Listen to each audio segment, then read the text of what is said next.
want to introduce you to Jason McLeod. He is chef partner with Consortium Holding projects, which are some of our favorite places around San Diego. That's Born and Raised. That is, Polite Provisions, Underbelly.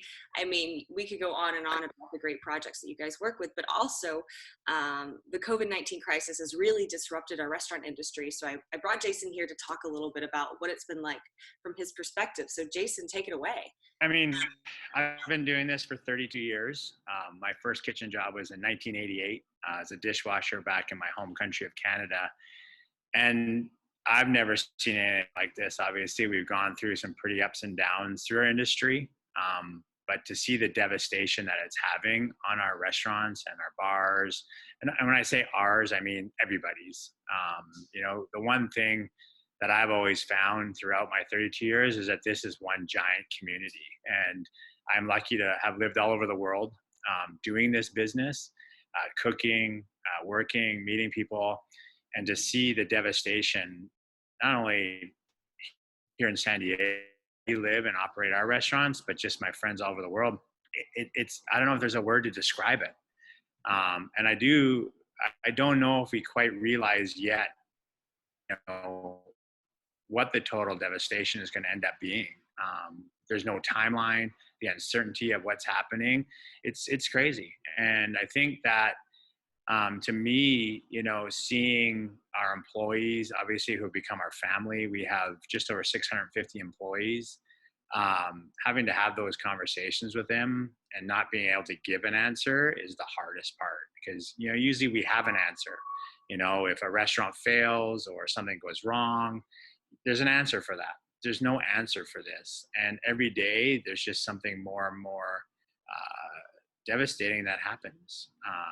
There was a very famous chef that passed away in New York City last night that we're getting word from that hits home, and I think a lot of people, the way they're acting, it's almost like, well, it hasn't happened to me, so how bad can it be? But it's bad. And I think that I don't know the answer, obviously, and I don't think anyone does. And I'm not sure how this all plays out for us as a group as well. How many restaurants do you guys have under your umbrella? Well, we have 17 functioning restaurants, so that were open the day we had to close. And we have 5 projects in the works, all at different kind of levels of pre-opening, from just signed leases to, we were trying to get open in June, one of them, remodeling one of our older restaurants, neighborhood. So they're all those 5 are all in different kind of stages. That also is pretty crazy to kind of put them on hold. So not only as our closures affected our employees, but in the restaurant business, but also we deal with a lot of contractors, that are building our restaurants, that we've had to obviously stop those projects right now as well. And about how many employees do you guys employ? About 650 employees total. So it's a big number. It's a huge number. And I know that you've been, obviously trying to help not just your employees, but other restaurant workers who may have been displaced by making sure you can provide free meals for them. But what else are you guys doing at the moment? Well, right now, the biggest thing for us is obviously feeding our staff. And I think that to us is the number one priority, because obviously if we can give them food, that's one less thing they have to go out and buy and spend their savings on. And if they can hold on to that as long as possible for essentials. We are so fortunate to have some amazing partners that we work with over the years. And honestly, we have our major suppliers. There's only a small group of them that have been with us for 12 years since we opened. And they've been obviously very supportive, understanding, they're in the same boat as we are, having to lay off all their workforce and trying to figure that out. So they've been really great working with us. So obviously feeding our employees is number one. The other part of that is trying to create, some revenue through gift card sales, t-shirt sales, donations, whatever we can. And I know, look, everyone is asking for the same, donations now. And what we're doing is we're asking our employees that, hey, look, if you're okay and you can kind of get through this, and some people have other bigger savings than others, that's how the world works. But if you really don't need the help, then that's great. We're here for you. But anyone who really does need more help than others, because there are some, that can't apply for unemployment insurance, that are struggling to pay their rent, or have children, that, they got to get diapers and food for them. We want to make sure that those are the priority first. All our staff are very important to us, but and our staff have been completely understanding of that. They get it, they understand, and everyone has volunteered. They're offering up anything they can do. And just to kind of see that community, it's pretty special. And I do think that is what makes our industry so amazing, is that it's a community. It really is, of just a lot of, I used to say misfits, because we have so many people that join our group, from musicians to, college degrees to professor. I mean, there's so many people that make up our industry, that I used to call them the misfits, and now that misfits is coming together, strong, to help everyone get through this.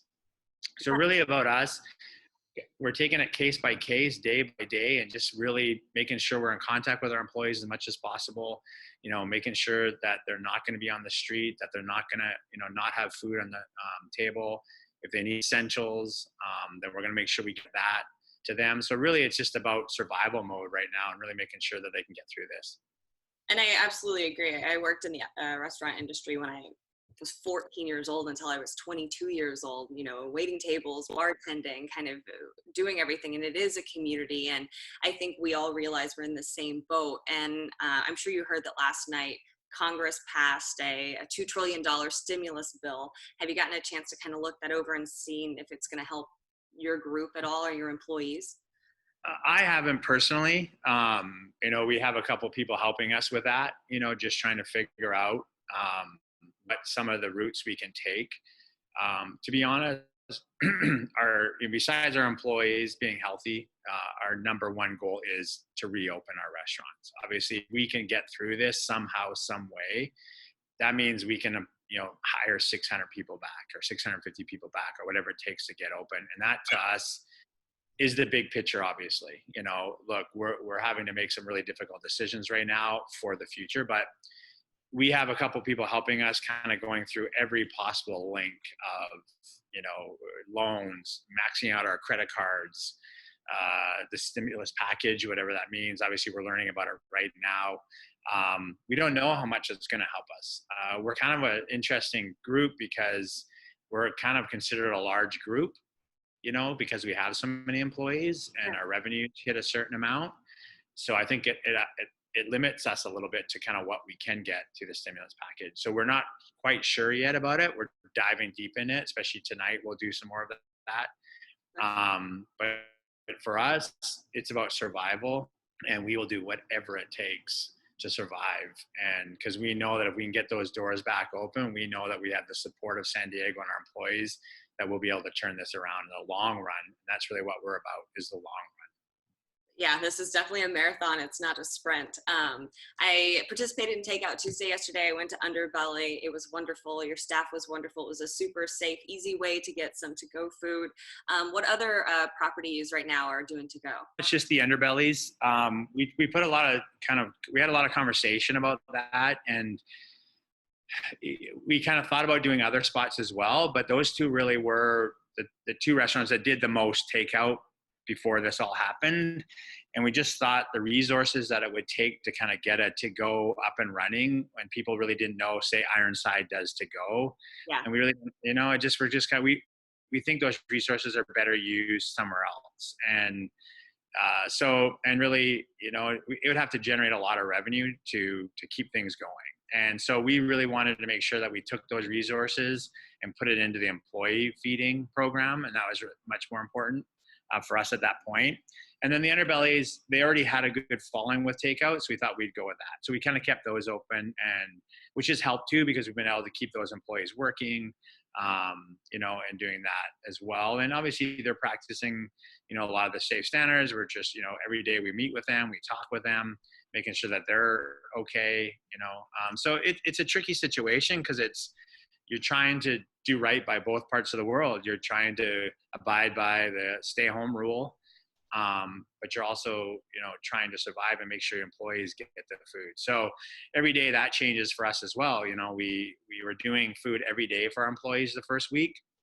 Now we've gone on to 3 days a week, just so that, we have bags ready for them. They come to the front door, we give it to them, and off they go. So we're just making sure that even during this, that we're practicing as much safety as we can as well. I know we've talked a lot about kind of the business side of things, but I'd like to know how you're dealing with this personally, how your family's dealing with it, if you have any family back in Canada, and maybe also, you're an incredible chef. What are you making to keep yourself occupied right now? Well, I mean, to be honest with you, I think I've eaten granola cereal every night when I get home. I haven't ate a lot. My time right now is really spent on, getting the employees fed. Obviously, us meeting every night. The ownership group. There's 4 of us that meet every night, and we just go through what happened that day, what tomorrow looks like, and maybe what the future looks like. As much as we can get, because it's changing so fast. A lot of people reach out, and thank you to all of them for asking when I'm going to start cooking at home and posting some videos, because it kind of seems to be the thing right now. But first and foremost, my thing is I want to get these employees, fed and looked after. For me personally, it's a huge hit. I've been very fortunate in 32 years to just meet thousands and thousands of people all over the world through my travels. I landed in San Diego back in 2007, and for 2 years, I left for a couple of years, and I've been back since 2011, and this is home. We've been able to create something very special here in San Diego, and everything for me right now is about getting that back open and back running so we can keep it going. So it's been pretty emotional. It's hard, and I think a lot of it, I'm still in shock, by it all. I'm not sure it's really sunk in yet. And I think that if that day ever comes where I don't have anything to do because maybe total shutdown, whatever might happen, it's going to hit me hard. And right now I'm just trying to keep as busy as possible so I don't have to think too much about that part of it. Because it's hard. It's really hard. It's interesting. You're figurehead, you're a leader to so many people, especially in the restaurant industry. And it's hard to hear how difficult it is for you, but and difficult for everyone at this moment in time. But if you had any words of encouragement for those who are out there who are struggling or trying to figure out what's next, what would you say to them? For me, I think reach out to somebody, make sure everyone knows that you're there to help them, whatever that means. Look, things could get bad. And I do think things, without sounding negative, I do think things are going to get a little worse before they get better. I really do. Sure. Right now, I'm still in that initial stage of, we all got a paycheck, a week and a half ago. So they all kind of are in that routine still. But I think once we get into week 4, week 5, week 6, it's going to be hard. And there's going to be a lot of people struggling to get food, to get essential needs. And look, I know we have to social distance to be safe, but I think reaching out to friends, people anyone, and letting people know that, look, if you're healthy and you can help, then help. The only way we get through this is together. And it sounds a bit cliche, but it's a fact. And I do believe that 100%, that if we all come together some way, somehow, we'll figure out how to get through this. It's interesting because I've been listening to some history podcasts, and I was, this really kind of got me, looking at the Great Depression and just kind of things that happened then. And this other podcast I'm listening to talking about the Cold War, and this, this country, this world is pretty resilient. Yeah. Humans are pretty resilient, and, we make a lot of mistakes, but when we come together, we come together strong. And I think that's just the biggest advice I can give is just, put all pettiness aside and the history of whatever you may have had someone, and move forward with, some new fresh air. And I think that's really what we got to do, and just help. How can other people who may watch this help if they want to reach out or be a part of? I know you have some t-shirt sales going on, some gift cards. Where can they get that stuff?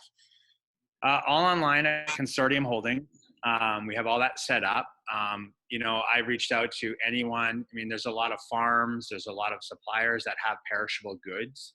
obviously that don't last very vegetables, fish, those type of things that will start to perish that they're going to have to end up throwing in the garbage. And everyone has reached out. I've got a lot of food donated.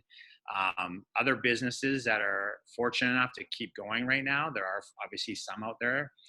I've had numerous, Instagram messages, text, emails about people asking to donate time. We had a chiropractor company that's still open because they're essential, are going to do a fundraising for our staff. And if you have, dollars to spare, it can help so many people right now. Not even our group, but there's just a lot of organizations out there that are helping people get food, get the stuff they need. So I would, look into that a little bit and kind of see where you can help out. And I do think that eventually, money's going to tighten up real quick. Yeah. And I think now if we can help in any way, that's the best way to do it. And it doesn't even have to be ours. There's a lot of people out there. I think I was reading stats of somewhere about 15 million people work in our industry. It's pretty astonishing. Those numbers are crazy. It is. Is there anything else that you want to add or say or talk about that we didn't get a chance to touch on? I think for me is, look, we're going to get through this. We really will. I think obviously people like you who are doing this, it's awesome that you're spreading this word, and thank you for that. But when this does clear and we can open up our doors again and restaurants can open up, there's going to be a lot of doors. That's the fact, but when we do, all I'd say to people is get out and support in any possible way you can, because it's going to help us, get people employed again, get our staff or other restaurants, get their staff up and going. So be safe, that's the number one thing right now is be safe and get through this. Thank you, Jason. Jason McLeod of Consortium Holdings. We appreciate your time, giving us a little bit of insight on what's happening with your end of things. Well, thanks for spreading the word.